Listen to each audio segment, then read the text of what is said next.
내가 만든 신이라는 제목으로 말씀을 드리겠습니다. 영어 제목은 주보에는 Counterfeit Gods이라고 되어 있는데 이것은 가짜 신들이라는 직역하면 그런 말이고, 팀 켈러 목사님의 이 책을 한국어로 번역할 때 내가 만든 신 이렇게 번역을 했습니다. 그래서 저도 그렇게 제목을 달고 오늘 말씀을 함께 나누도록 하겠습니다. 출애굽기 32장에서 34장까지의 긴 내용입니다. 모세가 언약을 받으러 올라간 지 전에는 하루 만에 내려왔는데 40일이 지나도 내려오지 않으니까 그 상황 속에서 이제 이스라엘 백성들이 소동이 나고 이제 아론을 부추겨 가지고 이제 우상을 만들게 됩니다. 우상을 만들어 놓고 제사를 드리고 기뻐하고 그렇게 소동을 피울 때에 하나님께서 이제 모세에게 내려가 봐라. 지금 큰 소동이 났는데 이 백성들이 부패하였다. 그리고 그것 송아지에게 절을 하면서 그게 하나님이라고 하고 있다. 그리고 그 뒤에 나오는 말씀은 내가 용서하지 않겠다. 내가 다 진멸하리라. 말씀하실 때에 모세가 3번에 걸쳐서 하나님 앞에 중보기도를 드리죠. 그렇게 하나님 앞에 온갖 힘을 다해서 하나님의 그 진노를 누그러뜨리기 위하여서 중보하는 모세의 기도, 하나님의 영광을 내게 보여달라. 그 34장 이후로 나아가기까지 그 긴 내용이 여기에 담겨져 있는 겁니다. 그런 가운데 오늘 우리도 우상이라는 단어를 한번 곰곰이 묵상해 보는 시간을 가지면 좋겠다 생각합니다. 우상이라는 말, 그냥 우리 본문하고는 좀 상관이 없지만 우상이라는 한자, 우상은 우상이다, 우상은 우상이다라는 글을 좀 제가 인용을 해서 생각해 보니까 그렇더라고요. 우상은 우상이다. 원래 우상이라는 말은 허수아비 우자에다가 모양상자를 써요. 그러니까 허수아비, 가짜 모양 이런 뜻이죠. 그게 이제 우상이라는 단어인데, 공교롭게도 한글은 다의어를 품고 있어서 의미가 여러 개가 될 수가 있습니다. 그래서 우상은 우상이다라는 말하면 송아지 모양도 우상이죠.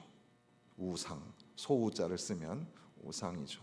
여기 송아지 얘기가 많이 나오는 거 보니까 성태근 목사님 이 출애굽기 32장 설교 하는 거 잠깐 들어보니까 자기는 어렸을 때부터 별명이 송아지였대요. 송아지가 아닌 적이 없었대요. 그래서 성경에 송아지 이야기가 나오면 별로 기분이 안 좋다고 그렇게 말씀을 하시던데, 그 이중섭이라는 화가가 소를 많이 그렸잖아요. 그래서 아주 힘찬 이중섭의 흰 소 같은 경우 굉장히 아주 값진 그런 그림으로 알려져 있는데, 그것이 뭔가 희망을 주고 그리고 어떤 수호, 지켜주는 어떤 그런 걸 상징하는 의미로 소를 그렸죠. 소가 상징화되고 형상화되지 않는 나라가 없어요. 전 세계에서 가장 친근감 있게, 뭐 개와 고양이도 사람 곁에 있지만 가장 친근감 있게 온 것을 다 내어주는 동물이 소라고 할 수 있겠는데, 그 뉴욕 증권거래소가 있는 뉴욕 월가에 가면은 어마어마한 큰 소의 형상이 있고, 그 형상을 따라서 뭐 우리나라에도 강남에 가면 거기에 소가 있어요. 그 월가에 있는 큰 소 있잖아요. 그 소의 그 작가의 작품 이름이 뭐냐면 상승이에요. 상승, 그러니까 올라가는 거.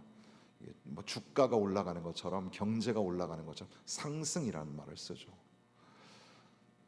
그 횡성 가면은 횡성 한우 마을 있잖아요. 거기에도 소 모양이 있고, 요즘에는 소하고 메기하고 같이 팔아야 돼서 소동상도 있고 메기동상도 있고, 그 동상을 모형화시켜서 박물관처럼 어린이들 놀 수 있도록 해놓은 그런 곳도 있다고 합니다. 그렇게 이제 우리는 그 소를 주조하고 만들어서 그걸 가지고 뭐 지금 여기에처럼 막 우상으로 막 거기다 절하고 이런 게 아니어도 상징으로 이렇게 만들어 놓고 형상화하고 있는 그런 소말이에요. 그런데 또 우상은 우상이다라고 할 때 우상이라는 말은 어리석은 생각을 우상이라고 하죠. 어리석은 생각입니다. 그래서 이제 훗날 남북 왕국이 이스라엘의 남북이 분열될 때 그 여로보암이 그의 마음에 스스로 이르기를 나라가 이제 다윗의 집으로 돌아가리로다. 만일 이 백성이 예루살렘에 있는 여호와의 성전에 제사를 드리고자 하여 올라가면 백성의 마음이 유다 왕 된 그들의 주 르호보암에게로 돌아가서 나를 죽이고 르호보암에게로 돌아가리라 하고 이에 계획하고 두 금송아지를 만들고 예루살렘에 올라갈 것이 없도다. 여기서 이 금송아지가 애굽 땅에서 인도하여 낸 너희들의 신들이라 하고라고 표현합니다. 신들이라고. 그러니까 신이란 단어, 히브리어의 신이란 단어는 단수로도 사용이 되고 복수로도 사용이 되는데 신들이라고 노골적으로 표현하는 것이 바로 이스라엘 백성들의 잘못된 신관을 보여주는 거예요. 그 신관이 어디서부터 왔는가? 잘못된 생각에서부터 왔다는 거죠. 그러니까 지금 이스라엘 백성들이 애굽에서 이제 나와서 광야를 지나가는데 그 이제 애굽의 그 생각, 어떤 목사님은 애굽의 DNA라고 표현하던데 그런 것들이 오랜 동안 그 답습해 오다가 이제 나왔더니 광야라는 곳이 뭐가 희망이 하나도 보이지 않는 거예요. 아무것도 없는 곳이. 애굽보다 나은 게 별로 없어요. 그러니까 이제 마음도 지치고 상하고 그런데다가 지도자까지 행방불명이 되어 있으니 이게 이제 생각이 자꾸 바뀌는 거예요. 그러니까 잘못된 생각을 하기 시작하는 겁니다. 그게 우상을 만들어냈다. 또 어떤 목사님의 글에는 우상은 우상이다라고 하면서 이 우와 상을 한자로 근심할 우자와 상처받을 상자로 쓴 거예요. 그러니까 결국 우상이 뭐가 되냐면 근심이 풀리는 게 아니라 상처가 회복되는 게 아니라 거기다 갖다 바치면 바칠수록 근심이 더 생기고 더 상처를 받는다라는 그런 의미로 우상은 우상이다 이런 말들을 그 소위 그 언어 유희를 통해서 잠깐 소개를 드려봅니다. 팀 켈러 목사님의 내가 만든 신이라는 책을 나중에 기회가 되시면 꼭 한번 읽어보면 좋을 텐데요. 우상이라는 게 생각보다 훨씬 더 위험하고 훨씬 더 우리에게 가까이 와 있다라는 겁니다. 내가 평생 소원으로 뭔가를 가지고 있는 것이 우상이 될 수가 있어요. 소위 사랑이라는 것도 우상이 될 수가 있는 겁니다. 그러니까 아브라함은 이삭을 사랑했죠. 이삭은 에서를 사랑했고 야곱은 라헬을 사랑했고 사랑하는 것 때문에 그것이 우상이 되고 올무가 될 수 있다는 것을 보여주기도 합니다. 가족도 그렇고 자녀도 그렇습니다. 자녀를 너무 사랑하기 때문에 비뚤어지게 되는 경우도 있다는 거죠. 내가 만든 신이 돈일 가능성이 굉장히 많죠. 그래서 요즘에는 뭐 이즘 그래가지고 무슨 주의라고 많이 하는데 먹고 산이즘이라고 해요. 먹고 산이즘. 잘 먹고 잘 살면 된다는 거예요. 돈 있고 잘 먹고 잘 살면 되는 세상. 그래서 왜 사니? 왜 그렇게 열심히 사니? 돈 벌라고요? 잘 먹고 잘 살라고요? 이렇게 하는 거죠. 우리가 뭔가 성공하고 성취하고 그래서 오늘날 교회가 세상에 빛이 되지 못하고 또 성도들도 성도답게 살지 못하는 가장 근본적인 이유 중에 하나가 강단의 잘못이겠죠. 강단에서 그동안 너무 오랜 동안 사실 이제 70년대 80년대 이 나라가 굉장히 어려웠으니까 경제 부흥을 일으켜야 되니까 잘 살아야 된다. 잘 살아야 된다. 이걸 강조를 했어요. 그러니까 하나님이 원하시는 건 부자가 되는 겁니다. 하나님이 원하시는 거는 당신이 축복받는 겁니다. 이걸 지나치게 강조를 많이 한 거예요. 그것이 성공이 우리에게 신이 될 수 있다는 거죠. 권력이 우리에게 신이 될 수 있고 가면을 쓰고 있는 숨은 신들이 우리 주변에는 굉장히 많고 그게 굉장히 위험한 수준에 와 있다. 그리고 그러면 어떻게 그 가짜들과 결별하고 참 하나님에게로 돌아가야 하는가, 그런 내용을 담고 있어서 여러분도 한 번씩 꼭 읽어보면 좋겠다 생각이 듭니다. 오늘 우리가 1절부터 6절까지를 읽지 않았지만 방금 말씀드린 것처럼 이들이 가만히 기다려 보니까 하루가 지나고 이틀이 지나고 한 주가 지나고 그런데도 모세가 나타나지 않는 겁니다. 그러니까 그 전에는 출애굽기 19장 그 이하의 배경에 보면 전에는 그냥 하루 만에 내려왔는데 지도자가 눈에 안 보이면 불안하잖아요.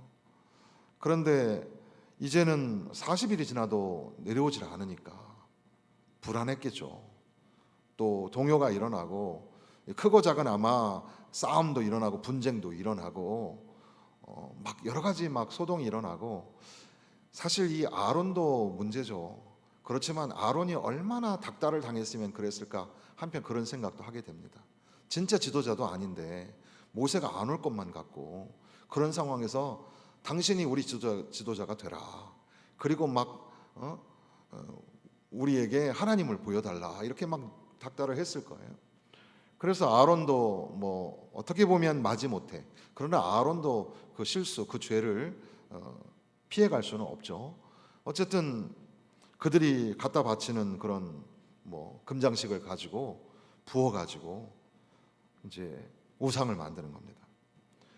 32장 1절에 보면 백성이 모세가 산에서 내려옴이 더딤을 보고 모여 그 언약의 확신을 가지고 그 말씀에 순종해야 되는데, 그런데 하나님이 함께 계시는 것을 잊어버리고 믿음의 확신이 아니라 눈으로 보는 것만 가지고 흔들리기 시작한 겁니다. 우리의 보는 눈이 다가 아니에요. 보이는 거가 다가 아닌데, 그런데 그것을 보고, 또 이 보다라는 말도 짐작하여, 생각하여라는 말을 담잖아요. 그러다 보니까 이 사람들 생각 속에 지금 상황을 보니 모세가 안 올 것 같고, 그래서 이제 아론에게 일어나서 신을 만들어 달라, 우리를 위하여 우리를 인도할 신을 만들어 달라. 그러니까 우리를 위하여라는 말도 조심해야 될 말이에요. 사실 목회자는 그런 유혹을 받아요. 왜냐하면 성도들 다수가 상처도 있고 아픔도 있고, 여러분 은혜 받고 싶죠? 또 위로도 받고 싶고 또 복도 받고 싶잖아요. 그러다 보니까 성경에 그런 단어가 나와요. 우리를 위하여라는 단어가 많이 나오거든요. 그러니까 사실 성도들에게 하나님의 말씀은 하나님이 우리를 위해서 복도 주신다고 하시고 은혜도 주신다고 하시고 이렇게 말씀하십니다라고 선포하려는 그런 유혹이 생기죠. 그런데 우리가 잘 알아야 될 것은 인간의 이 창조의 목적이 우리 인간을 위하여가 아니라 하나님을 위하여 존재한다는 그 궁극적인 사실을 자꾸 망각하게 하는 거예요. 그래서 신을 만들어 달라. 누구를 위하여? 우리를 위하여. 우리를 위하여. 모세는 애굽 땅에서 인도해낸 그 사람은 어찌 되었는지 알지 못함이니라. 그러니까 너가 지도자가 돼서 우리를 위하여 신을 만들어 달라. 호모 데우스라는 요즘에 나오는 그 호모 사피엔스라는 책이 나와가지고 굉장히 사회에 파란을 일으키고 있는데, 그 인간이 결국 그 영장류 진화에서 온 최고의 그 어떤 존재다 얘기하는 데에서 넘어서서 인간이 곧 신이다. 호모라는 말은 사람이란 말이고요, 라틴어에. 데우스는 하나님이란 말인데 호모 데우스, 인간이 곧 사람, 하나님이 되는 그런 지경까지 가는 우리를 위하여. 그래서 이제 뭐 아론에게 뭐 난리를 치고 막 그 소리를 치고 그랬겠죠. 아론도 흔들렸을 거고, 그래서 아론이 그들의 손에서 금고리를 받아서 부어서 송아지 형상을 만드니, 그러니까 실제로 금을 갖다가 다 녹여가지고 송아지 형상을 만들었던 겁니다. 오늘 우리는 사실 우리가 무슨 뭐 그 금을 갖다 녹여가지고 뭐 우상단지를 만들고 그러는 건 아니잖아요. 그럼에도 불구하고 오늘 우리에게 하시는 도전의 말씀 이 안에 담겨져 있는 거죠. 오늘 나에게 우상이 뭔가. 예, 공교롭게도 요즘에 그 아이돌, 아이돌이 아이들이죠. 이게 무슨 말인지 잘 모르겠어요, 그죠? 아이돌, 젊은 애들 말이에요. 이 아이돌이란 말이 우상이란 말이죠, 영어에 아이돌. 요즘 아이들 뭐 갓이란 말을 많이 쓰죠. 갓. 다 뭐 갓을 다 붙여요. 근데 이 갓이란 맛이 신이란 말이잖아요. 신. 그 이제 신들이 너무 많은, 일본이라는 것이 가면 참 한숨이 나오는 게, 일본이라는 나라가 완전히 그냥 신으로 덮여져 있어요. 인도에만 신이 있는 게 아니에요. 인도에도 뭐 어마어마하게 많은 신이 있지만 거기만 그런 게 아니에요. 일본에도 참 동네마다 신이 다 있죠. 신사가 큰, 우리는 신사만 관광지로 되어 있지만 작은 동네마다 신사들이 되게 많아요. 그런데 지금 이제 이스라엘 백성들이 자기들을 위해서 그 우상을 만들어 달라, 신을 만들어 달라, 그렇게 해서 만들었어요. 만들고 말하기를, 이 아론도 사실 모세가 아니었으면 다 초지금을 당해야 될 사람들이었어요. 이스라엘아, 이는 너희를 애굽 땅에서 인도하여 낸 너희의 신이라. 너희를 인도하여 낸 신이라는 거예요. 송아지가 하나님이 아닌데 송아지를 만들어 놓고 그걸 하나님이라고 지금 부르고 있는 거예요. 우리도 참 하나님을 믿고 하나님을 의지하며 살아야 되는데, 내가 만들어 놓은 어떤 것, 그게 사람일 수도 있고, 그게 어떤 추상적인 뭐 사랑이라든지 뭐 그런 단어일 수도 있겠고, 이 돈, 물질일 수도 있겠죠.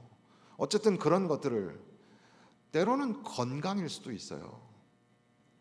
건강하게 살아야 된다는 거, 이것만 다 축복이라고 말한다면 그거는 성경적이지 않다고 봐요.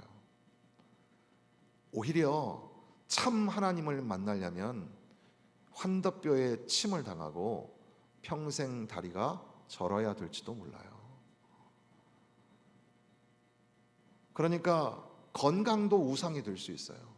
너무 헬스장 뭐 너무 막 그 뭐 운동하는 거, 거기에 지나치게 많이 빠져 있어도 안 돼요. 한술 더 떠서 5절 6절에 보면, 그 앞에 제단을 쌓고 공포하여서 내일은 여호와의 절이리니 성일이니 일찍 일어나서 번제를 드리고 화목제를 드리고 백성이 앉아서 뭐 했어요? 먹고 마시고 일어나서 뛰놀더라 그랬습니다. 먹고 마시고 일어나서 뛰놀더라.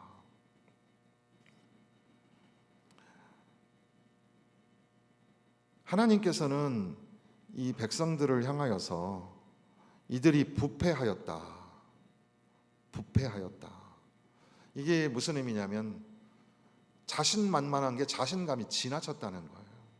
우상을 만들어 놓고 절을 하고 예배를 드리고, 그리고 자기들끼리 신나가지고 뛰놀고 있더라는 거예요. 여러분, 예배가 우상이 될 수 있어요. 그 예배도 우리가 만족하는 예배를 드리는 게 아니에요. 내가 어떤 그런 어떤 뭐라 그러죠? 어떤 신비한 체험을 하고, 그게 예배가 아니에요. 예배는, 오해하지 마시고 들으세요. 예배는 어떤 의미로 보면 우리가 불편한 거일 수도 있어요. 하나님을 기쁘시게 하는 거지 내가 기쁘려고 하는 게 아니잖아요. 내가 듣기 좋은 얘기를 듣는 게 예배가 아니에요. 하나님의 말씀을 조아리고 듣는 거예요.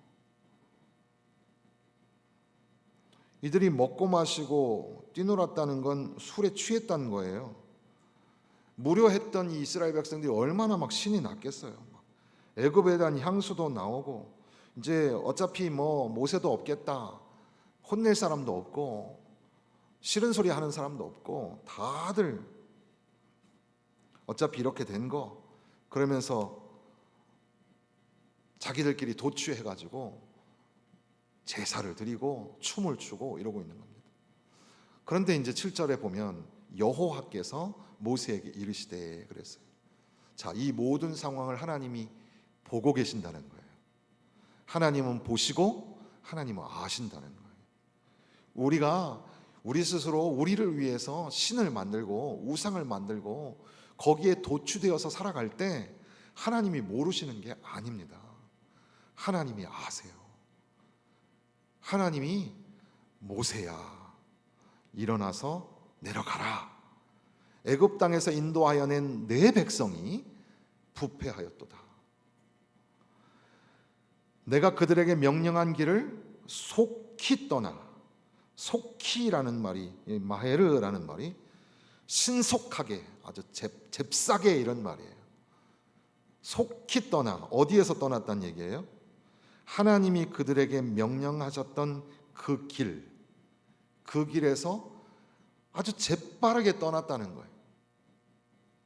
떠났다라는 말이 수루라는 말인데 외면해 버렸다는 뜻이에요. 고개를 싹 돌려버렸다는 뜻이에요. 그러니까 하나님이 명령하신 그 길로 가야 하는데, 그래야 사는데, 이 사람들이, 내가 애굽에서 인도하는 이 백성이 내가 명령한 그 길에서 속히 떠나 자기를 위하여. 아까 이스라엘 백성들이 뭐라 했어요? 우리를 위하여. 근데 하나님이 보실 때 뭐라 하시는 거예요? 자기를 위하여. 자기들 좋다고 지금 우상을 만들어 놓고 그것에게 제물을 드리며 말하기를 이스라엘아, 애굽 땅에서 인도하여낸 너희 신이라 이렇게 하고 있으니 당장 내려가라. 그리고 10절 말씀, 이 9절 10절을 같이 한번 읽어보겠습니다. 여호와께서 또 모세에게 이르시되 내가 이 백성을 보니 목이 뻣뻣한 백성이로다. 그런즉 내가 하는 대로 두라. 내가 그들에게 진노하여 그들을 진멸하고 너를 큰 나라가 되게 하리라. 내가 하는 대로 두라, 이런 말이에요. 내가 하는 대로 두라. 이 뒷부분은 우리가 다 말씀드릴 수 없어서 이제 간략하게 압축을 해가지고 한 두 가지만 말씀을 드리겠습니다. 내가 하는 대로 두라. 이 말은 무슨 말일까요? 나 화났다, 나 말리지 마라. 네, 완전히 진멸해 버리겠다, 나 말리지 마라, 이런 말이죠. 이 글자 그대로 오면 나 말리지 마라, 나를 그냥 내버려 두라, 이렇게 말씀하시는 거예요. 그런데 이 글자의 그 행간, 그 깊이, 그 맥락 속에서 우리가 조금 더 생각해 보면 이제 막 싸우려고 할 때 말이에요, 나 말리지 마, 나 말리지 마, 이렇게 할 때 사실은 누군가 말려줘야 되죠. 하나님께서는 나 화가 났다, 말리지 마라 말씀하시지만 누가 내 화난 것을 말려줄 수 있을까? 누가 하나님 화난 것을 말려줄 수 있을까? 모세야, 얼른 내려가라. 그리고 나 말리지 마라. 완전히 진노하여 진멸하겠다 말씀하실 때 누가 말릴 수 있을까? 그 후로 모세는 어떻게 합니까? 하나님 앞에 11절 이하에 보면은 하나님 앞에 중보기도를 드려요. 주의 백성에게 진노하시면 어떻게 합니까? 하나님이 막 대노하시고 막 그런 상황 속에서 아론을 막 채근을 하면서 모세가 보니까 25절에 보면 백성이 방자하니 이 굴레 벗은 말처럼 막 날뛰는 모습, 이건 어떻게 보면 아론이 그 백성들을 풀어놨기 때문에 제멋대로 막 뛰고 있는 거예요. 여러분, 하나님의 말씀이 여러분을 그 규칙을 주게 하신 것에 감사해야죠. 여러분들 막 마음대로 자기 마음대로 행동하는 게 다 좋은 게 아니에요. 가끔 제가 여러분 불편하게 하는 소리를 하더라도 감사합니다, 고맙습니다, 이렇게 하나님 말씀으로 들으시면 참 좋겠어요. 왜냐하면 아론이 그걸 다 내버려뒀기 때문에 방자히 행하고 막 난리가 난 거예요, 지금 상황이. 그래서 모세가 이제 진편으로 이제 내 곁에 서라 그러면서 이제 거기에서 지금 잘못하고 있는 사람들을 갖다가 도륙을 하는 동족의 살육의 사건이 막 일어나잖아요. 하나님의 진노를 누구로 드리기 위해서 우상 숭배를 고집하는 자들을 죽이라, 그 명령하는 날에 몇 명이 죽었어요? 3,000명이 죽습니다. 얼마나 엄정한 상황이에요. 근데 하나님이 하지 마십시오, 모세가. 그런데 모세는 그 이후에도 2번, 3번에 걸쳐서 하나님의 진노하심을 누구로뜨리기 위하여서 하나님하고 인간 사이에 껴서 이 낀 상태에 그 틈새를 메우는 일을 하고 있었다는 겁니다. 우리도 모세처럼 어떻게 보면 이 타락한 세상 속에, 방자에 행하고 있는 이 세상 속에 하나님의 진노를 직면해야 되는 이 세상 사이에 낀 상태가 오늘 교회가 아닐까. 오늘 우리도 어찌 하든지 간에 사랑하는 백성들, 하나님이 살리시고 구원하시길 원하시는 그 백성들이 방자에 행할 때 하나님의 진노를 누구로뜨려서라도 그 사이에 껴가지고 어떻게 우리가 좀 막아내면 얼마나 좋을까. 모세는 그 일을 했던 겁니다. 그런데 문제는 훗날 시편 기자가 말하기를 모세는 하나님과 백성들 사이에 메우지 못할 틈을, 그 갈라진 틈 사이에서 양쪽을 이어준 중보자였음을 선포하였는데, 나중에 에스겔서에 가보면, 에스겔서 22장에 보면 이 땅을 위하여 성을 쌓으며, 그러니까 내 앞에서 성을 쌓으며 성 무너진 데를 막아서서 나로 멸하지 못하게 할 사람을 내가 그 가운데서 찾다가 얻지 못한 고로 내가 내 분으로 그 위에 쏟으며 내 진노의 불을 멸하며 그 행위대로 그 머리에 보응하였느니라. 중보자가 있는 것과 없는 것에 엄청난 차이가 나타나는 겁니다. 그 갈라진 틈을 메울 수 있는 중보자가 없다는 선언을 에스겔이 하고 있는 거고, 예레미야서에서도 보면 여호와께서 내게 이르시되 모세와 사무엘이 내 앞에 섰다 할지라도 내 마음은 이 백성을 향할 수 없나니 그들을 내 앞에서 쫓아내리라. 모세가, 사무엘이 하나님의 백성과 하나님 사이에 중보의 역할을 하였는데 이제 그들이 중보의 역할을 감당할 수 없을 만큼 이 틈이 갈라져 버렸다는 거예요. 그러니까 여기에 나와 있는 그 32장에서 34장까지에 나오는 신학적인 큰 내용이 3가지 정도가 있겠죠. 하나는 우상이라는 거. 우상은 하나님이 기뻐하시는 게 아니다. 너에게 다른 신을, 나 외에 다른 신을 두지 말라. 우상을 만들지 말고 절하지 말라. 하나님은 우상 숭배를 가장 싫어하십니다. 우상은 심각한 거다.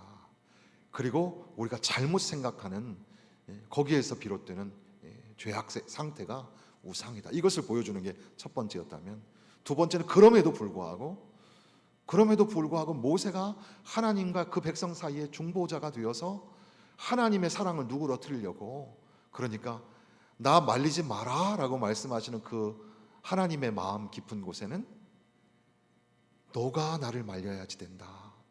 아니면 쟤네들 다 죽는다. 나중에도 내가 너희 앞에 앞서갈 건데 너희는 나를 보지 못한다.